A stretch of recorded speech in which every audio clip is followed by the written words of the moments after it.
Bem, pessoal, vamos para a última parte da nossa aula, onde nós vamos falar do sistema 5S, né, que é a base para a qualidade total.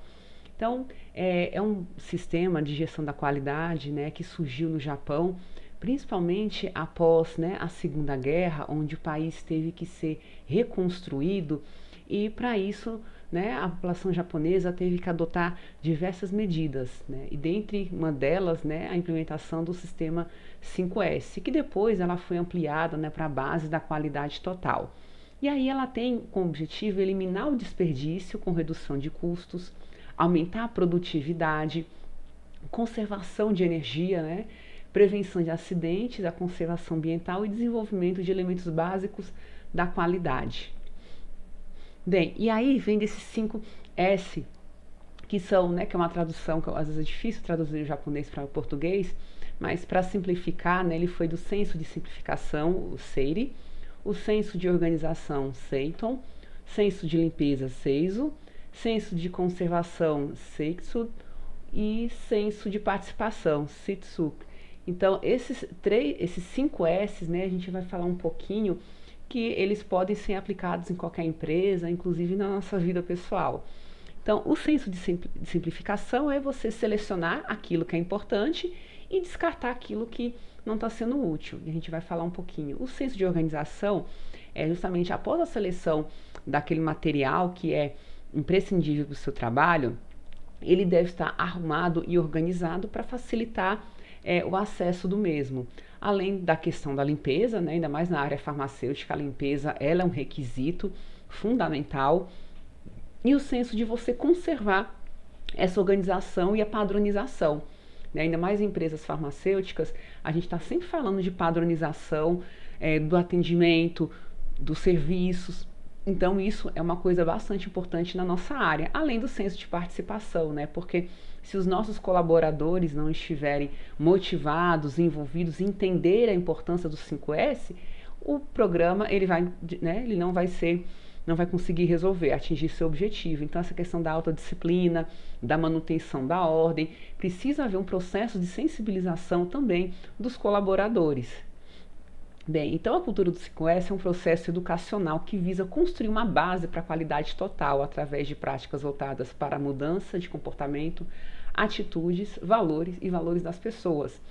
E você consegue implementar o 5S sem custos elevados. Então, uma empresa que adota, né, uns funcionários que estão sensíveis à cultura do 5S consegue elevar a qualidade de um serviço, de uma empresa, sem necessariamente precisar fazer altos investimentos financeiros. Então, o primeiro dele, o SEIRI, que é o senso de simplificação, tem o objetivo, como o próprio diz, de simplificar, de manter no seu ambiente de trabalho apenas coisas necessárias, descartando aquilo que não está sendo utilizado.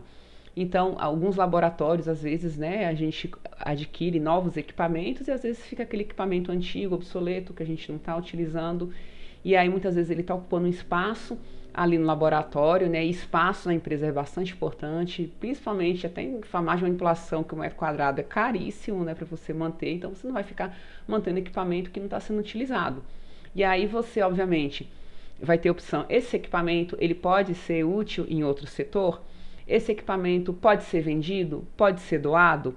Né? Em último caso, literalmente descartado.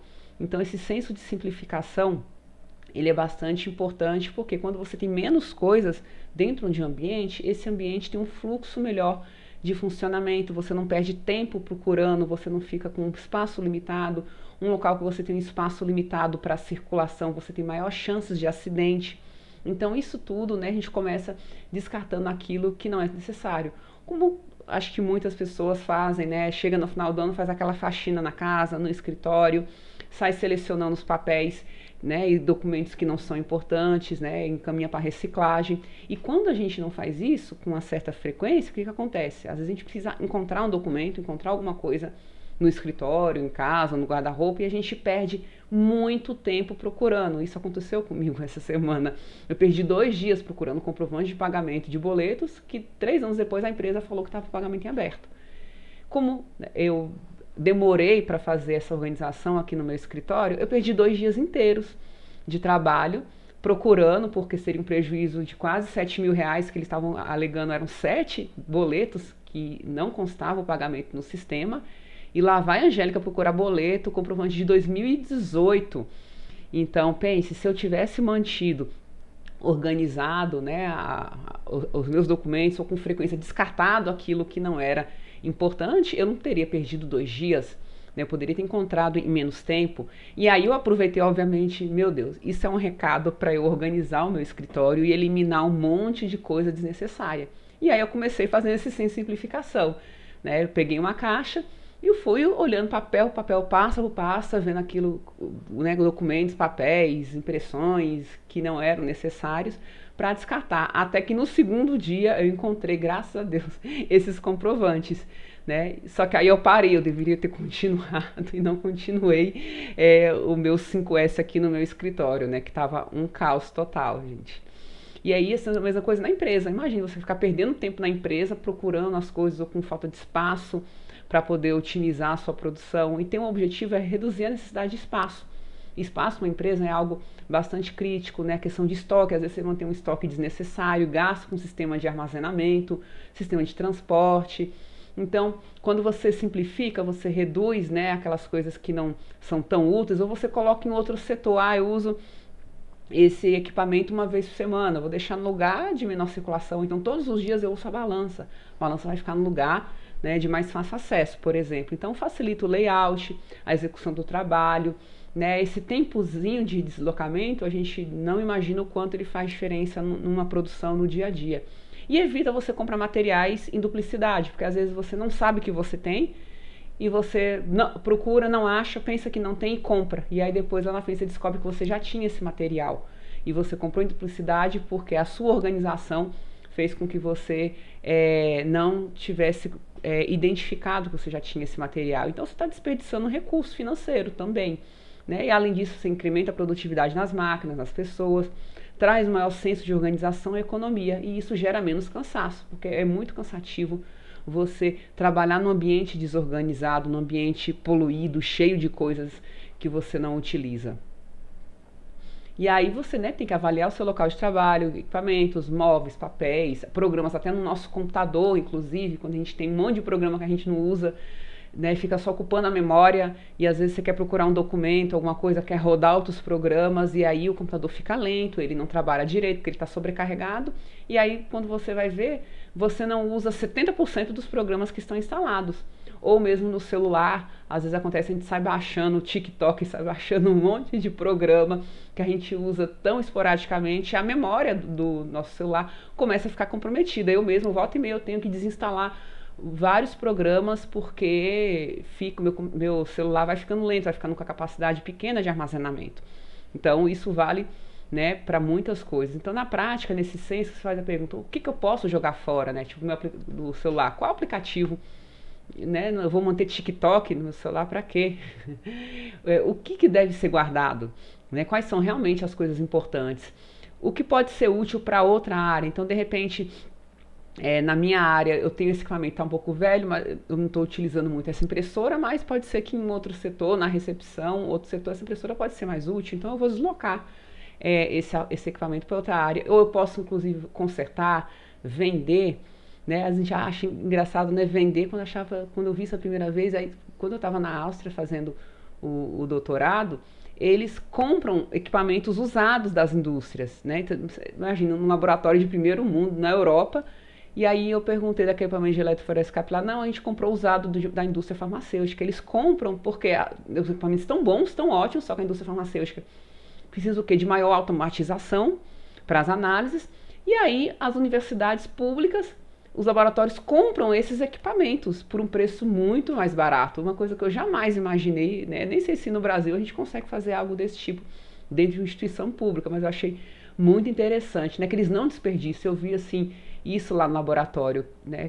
Às vezes o HPLC dava problema, aí eu falava, vai chamar o técnico, e meu orientador falou, não, eu vou consertar. Eles só chamam o técnico quando o aparelho está na garantia, né? Ou seja, eles têm recurso, têm dinheiro, mas não desperdiça. O que ele fez? Ele passou lá 3 dias, conseguiu identificar o problema do HPLC e consertou o HPLC. E aí ele falou, Angélica, aqui a gente, né, basicamente só chama quando está dentro da garantia, porque a gente não tem custo. Se o equipamento já é antigo, está fora da garantia, a gente conserta. Né? Em último caso, chama manutenção. Né? É por falta de dinheiro que eles fazem isso? Não, é pelo senso, né, de simplificação e de economia.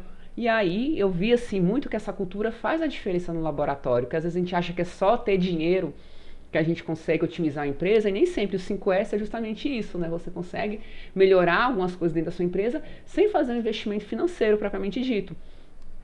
Outra coisa, colocar tudo que você descartar no local para que outras pessoas, né, possam, né, tipo, você pode colocar, olha, eu tenho isso aqui tudo que não está servindo no meu setor, né, alguém se interessa, alguém precisa de uma impressora, alguém precisa, né, de, sei lá, alguma coisa que não esteja usando, a mesma coisa que a gente pega o guarda-roupa, né, volta e meia a gente vê lá roupas que a gente há anos não utiliza, né, então às vezes o que a gente pode fazer? A gente pode doar, a gente pode até vender, por que não, enfim. Então, isso tudo é esse senso de simplificação, e que os países de primeiro mundo usam bastante, mas o brasileiro ele tem um preconceito com as coisas usadas, né? A gente gosta de comprar, a gente gosta de esbanjar, enfim. E aí, no senso de organização, né, você arrumar, uma vez que você eliminou tudo que não é necessário para o seu setor, você vai organizar de uma maneira que seja fácil, né? As coisas que você usa com mais frequente, mais próximo, né? E as coisas que usa com menos frequência em locais um pouco mais, uma disposição harmônica desses objetos dentro da sua empresa. E aí você vai diminuir o tempo quando você precisar, né, buscar esse objeto, facilita o trânsito, né, dentro ali do espaço, evita a compra de materiais necessários. Não, eu sei, né, eu estou precisando de pendrive. Não, eu sei onde é que está a caixinha de pendrive, está aqui, não preciso mais comprar pendrive. Né, aumenta a produtividade dos equipamentos, né, racionaliza o trabalho, minimiza o cansaço físico e mental e o ambiente em si. Quando você tem, melhor coisa é você ter um ambiente organizado. Por exemplo, um almoxarifado. Um almoxarifado é 5S na cabeça, gente. Um almoxarifado onde você organiza lá suas matérias-primas, você sabe onde buscar determinada matéria-prima. Então, assim, é fundamental. E aí, né, você vai fazer uma análise atual, vai definir um lugar para cada objeto, perguntar se tem como reduzir o estoque, né, se realmente aquilo precisa estar naquela posição, os nomes, a identificação, que é muito importante, você ter etiquetas é tudo, né? Imagina, você está ali numa gaveta, tem um gaveteiro com 10 gavetas, imagina, eu preciso procurar uma pipeta, eu vou abrir as 10 gavetas toda vez que eu precisar de uma pipeta? Ou chegar alguém novo, porque eu vou memorizar, não, as pipetas estão na terceira gaveta. Então, o que a gente faz? Até no próprio laboratório, bota uma etiquetinha que tem pipeta volumétrica, pipeta graduada. Pronto, bastão de vidro e o outro Erlenmeyer, Becker. Você tendo uma etiqueta, nossa, você ganha tempo no dia a dia. Às vezes você pensa, poxa, eu vou perder um tempão organizando, etiquetando, né, o meu gaveteiro. Mas isso no dia a dia você ganha tempo lá na frente. Porque se chegar um colaborador novo no laboratório, você não precisa ficar toda hora falando onde é que está cada coisa. Ele não precisa perder um tempão procurando as 10 gavetas. Ele vai olhar, né, na frente da gaveta, bastão de vidro, ponto. Nessa ele vai direto. Então essa questão de identificação, gente, etiqueta, cartaz, placa, isso é muito, muito, muito funcional. E aí, né, no senso de limpeza, obviamente na área farmacêutica, né, a questão da higiene, ela é fundamental, né? Afinal a gente lida com medicamentos, então todo o protocolo de limpeza, de higienização, né, é muito importante. E aí uma coisa que eu acho assim, para você manter um ambiente limpo, né? Então, um ambiente mais limpo não é o que se limpa mais, mas é o que se menos suja. Então, até no momento que você está ali na bancada, trabalhando, trabalhar com cuidado, não ficar derramando reagente em cima da bancada, né? Trabalhar com destreza, ou limpar imediatamente após o uso da balança, que às vezes a pessoa vai largar a balança, pesa o dia inteiro sem pesar, fica pesando e não limpa a balança a hora nenhuma, ou só no final do dia. Então, se você mantém limpo, você vai ter muito menos trabalho, muito menos risco de contaminação cruzada. Então, isso dentro da indústria farmacêutica é fundamental, né? Então, dispor de um ambiente limpo, né? E a satisfação, até fora da área de produção. Não a recepção, né? Por exemplo, de uma farmácia de manipulação, né? Não tem coisa melhor você chegar num ambiente, estar cheiroso, limpo, né? Isso causa uma impressão muito, muito boa. Às vezes, você não precisa ter a farmácia mais chique, né, mas se você tiver um ambiente limpo, isso faz diferença. Por exemplo, às vezes quando eu chego, né, como cliente, eu chego em salões de beleza, eu olho para a limpeza. Né, não tem coisa pior. Eu já cheguei no salão que toda vez que eu vou lá não tem papel higiênico no banheiro, gente, espera aí. Quanto custa um papel higiênico? Então, tipo, eu parei de ir nesse salão, ou seja, eles perderam o cliente porque não colocavam, né, não verificava se tinha papel higiênico no banheiro do salão. Então, gente, é uma coisa simples, você não precisa fazer um mega investimento para poder colocar papel higiênico no banheiro de um salão de beleza. Então, essas coisas, esses pequenos detalhes, né, a empresa não precisa, essa é a vantagem do 5S, você não precisa de um grande volume de recurso para dar um upgrade na sua empresa, né? Você tendo esse senso, o senso de limpeza, com certeza, ele é fundamental e tem muitos clientes, né, que observam isso. Agora, principalmente com a questão da Covid, né, esse senso de limpeza, ele se tornou mais importante, porque a gente agora é a questão do risco de contaminação com o vírus. Então, estabelecimentos que obedecem melhor os protocolos, né, contra a Covid, de higienização, claro que vai trazer um ambiente mais seguro para o cliente. Então, por exemplo, em relação às academias, eu deixei de frequentar uma academia porque eu percebi que o protocolo deixava a desejar. Eu não me senti segura na academia. A academia é ótima, tinha muita coisa, sabe, de estrutura, bons professores, bons equipamentos, mas o que me fez sair de lá? Eu vi as pessoas que treinavam de máscara no queixo e os professores não conseguiam dar conta de exigir que as pessoas subissem a máscara, não higienizavam o material entre uma aula e outra, compartilhavam material, enfim. Foi chegando, a gente ficou na dor, vem ou não terceira onda, no meio desse ano eu decidi sair e treinar em casa, até ter minha segunda dose. Então, imagine como hoje, com a questão de Covid, como a limpeza, ela tem um impacto maior do que até há um tempo atrás. Então, é fundamental, né? E aí, as academias agora que eu estou visitando, tudo isso eu olho. Com que frequência que vocês limpam isso aqui? E no fluxo de entrada de alunos, como é que vocês estão fazendo? Eu vou lá em horário de treino para ver se as pessoas estão treinando com máscara, né, não está com a máscara no queixo, se o professor chama atenção para o aluno subir a máscara. Já visitei várias, eu estou fazendo inspeção das academias. Por quê? Porque eu cuido, né, eu me preocupo com a minha saúde. E é muita questão de comportamento, né, essa questão de limpeza, de cuidado. Então, às vezes, é mais difícil você mudar o comportamento do ser humano do que você implementar um protocolo de limpeza, de higienização. Então, essa questão de limpeza, e eu acho que é uma tendência que veio para ficar, porque hoje é o coronavírus, amanhã ninguém sabe. Então, eu acho que a gente vai viver isso, a gente não sabe até quando, né? Então, a questão da limpeza hoje, ela veio, né, realmente mostrar a importância mais do que nunca. E aí, o senso de conservação. Uma vez que você descartou, que você organizou e limpou, você tem que manter. E às vezes a dificuldade é manter, né? Então as pessoas ficam empolgadas início do ano, não, final do ano eu vou, chega janeiro, vou arrumar minha casa, meu guarda-roupa, e aí fica tudo lindo e maravilhoso, e não mantém ao longo do ano, né? Não mantém as coisas, não, eu padronizei que essa gaveta aqui vai ficar meus documentos, essa gaveta aqui vai ficar os livros, e aí, às vezes na pressa você vai lá, troca, ou não identifica, e aí você chega no final do ano, tá a mesma bagunça que estava o ano passado. Que é o conceito de conservação, que às vezes o ser humano ele tem uma dificuldade, né, em manter as coisas organizadas. Uma vez que ele mantém organizado, ele vai ter uma vida muito mais otimizada. Então, evita esses danos, né, melhora a imagem da empresa, né, que eu falei, poxa, eu vim aqui o ano passado, essa empresa estava tão arrumada, passou um ano, relaxou, já não está mais com a mesma aparência, e isso tudo é serviço, isso tudo é qualidade. Então, quando eu chego, por exemplo, no salão, eu dou exemplo de salão e academia, né, a Dondoca. Eu chego num salão, né, e aí eu perguntei pra fulano, qual é o corte? R$ 70. Eu, poxa, fulano, tem 2 meses que eu vim aqui, eu paguei 60, você tá me cobrando 70. Ah, mas é porque no salão de não sei quem, a Angeliana é 100. Aí assim, eu não quis ser mal educado, mas meu amigo, você quer comparar o seu salão com o salão de Eliana? Não tô fazendo propaganda pro salão de Eliana. Porque, gente, o preço não é só o serviço, o cara corta super bem. Mas ele tem que ver que o salão dele não oferece a mesma infraestrutura de funcionário, ar-condicionado, né? Até champanhe, lá se bobear tem até Chandon lá no salão. Então, tipo, quem vai para o ambiente de salão de beleza, né? A pessoa quer ver um lugar bonito. Então, você vai atrair outra clientela e isso vai inserir no valor. Alguém vai ter que pagar o Chandon que tem lá na recepção do salão, ou a máquina de cappuccino, e etc.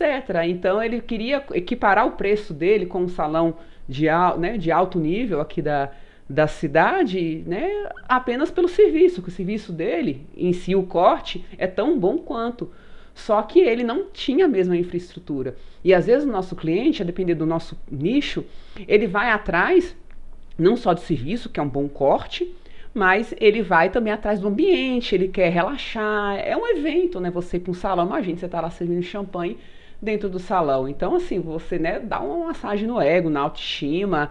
Então, tem determinados serviços que a gente tem que pensar nisso, a expectativa do cliente, né, que não é só o serviço em si, mas o que está em volta. Então, você está no setor de beleza. Então, no setor de beleza, você tem que pensar nessas coisas e agregar o valor. Então, o corte dela é 30% mais caro do que o dele, mas assim, a infraestrutura que ela oferece tem um custo muito mais elevado. Então, essas coisas todas a gente, né, tem que levar em consideração dentro de um serviço. E aí, o senso de conservação que eu estou falando com vocês, né, identificar os locais, evitar as improvisações, que às vezes, não, vamos armengar aqui, né? Aqui na região a gente chama de armengar, de fazer ali uma gambiarra e fazer conserto com provisório e não resolver o problema. Então, às vezes, um equipamento com conserto improvisado, ele pode trazer prejuízos muito maiores lá na frente. Como, por exemplo, às vezes eu estou aqui no computador, meu computador estava travando, gente, eu preciso formatar, mas eu não queria formatar, porque eu teria que instalar todos os programas. E eu fui resistindo, ou seja, esse tempo que eu resisti em não formatar, em resolver provisoriamente o problema do meu computador, eu tinha uma lentidão, porque meu computador demorava muito para processar. Até chegou um dia que eu gravei uma aula, ficou uma porcaria, ficou travando, eu falei, não, definitivamente eu tenho que formatar o meu computador. Parei tudo que eu estava fazendo, estava assim, no ápice do semestre, e fui formatar. Meu filhinho veio, tive que instalar todos os programas, eu perdi um tempão, mas depois meu trabalho fluiu. Então, não adianta improvisar, eu ficava, não, vou aqui fazer uma limpeza, fazia, né, alguns artifícios para melhorar a memória, a velocidade, mas o computador precisava de formatar. E eu não queria parar naquele momento, né? Então, essas soluções provisórias, elas nunca são, né, são ideais. Então, tudo isso tem que ser verificado. Né? Aí o senso de participação, porque é claro que seus colaboradores, eles têm que estar na vibe do 5S. Né? Você chegar lá, de lá para cima, não, agora vai ser, né? Ele tem que estar ali motivado, ele tem que acreditar, né, que o 5S vai ser bom para a empresa, vai ser bom para ele, né, para o ambiente de trabalho, que às vezes muita coisa, às vezes você vem com um plano lindo e maravilhoso, mas se os colaboradores não vestirem a camisa na empresa, né, daquele plano, aquilo dali não vai para frente. Então, essa questão de reeducar, né, as atitudes e também de você selecionar colaboradores que têm o perfil da empresa. Então, às vezes você tem um colaborador que ele é bom tecnicamente, mas ele não tem o perfil daquela empresa, não tem aquela pegada daquela empresa, então ele atrapalha, né, no momento que você quer colocar coisas novas, que você quer dar um upgrade. Então, isso tudo, né? Então, ou o colaborador se adequa, né, ao ritmo da empresa, ou então você contrata outra pessoa.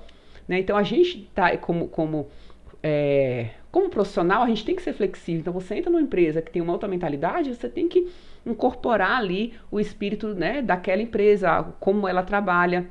E a questão da disciplina, que ela é muito importante, né, de você, ainda mais na área farmacêutica, você tem que seguir POP, seguir protocolo, né? Então, assim, é muito importante você selecionar, né, o RH tem esse papel de selecionar indivíduos que têm um perfil de pessoas disciplinadas. Né? Uma pessoa que não é disciplinada, ela não tem perfil para trabalhar na área farmacêutica, que é uma área tão rigorosa em relação a protocolos, a procedimentos. E aí, claro, delegar, né, dar autonomia para as pessoas, definir, né, as atividades. De repente você viu que determinado colaborador tem um melhor perfil para um determinado setor, né, estabelecer especificações, incentivar a padronização. Então, gente, o atendimento tem que ser assim.